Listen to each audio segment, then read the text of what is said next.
Kenapa terjadi inflasi? Jadi ada dua alasan ya, ada dua specific rules ya. Jadi ada yang namanya itu demand pull inflation, sama ada yang namanya cost push inflation. Ya, yang sebelah kiri ya ini chart yang kalian lihat itu demand pull inflation gitu ya. Sedangkan sebelah kanan yaitu cost push inflation. Demand pull ya kita mulai dari yang sebelah kiri dulu gitu ya. Itu banyak sekali uang yang masuk ke dalam ekonomi ya sehingga konsumsi itu naik, terus harga itu naik. Contohnya kayak gimana?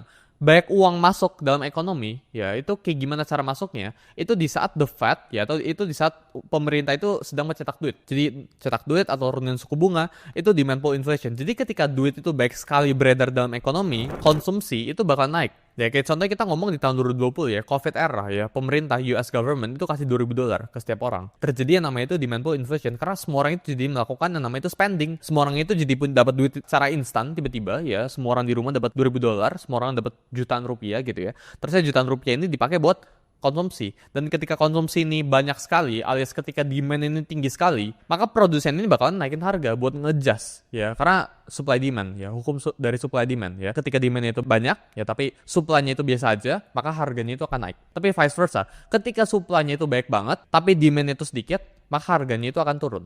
Ya ini hukum dari ekonomi kita ngomong gitu ya.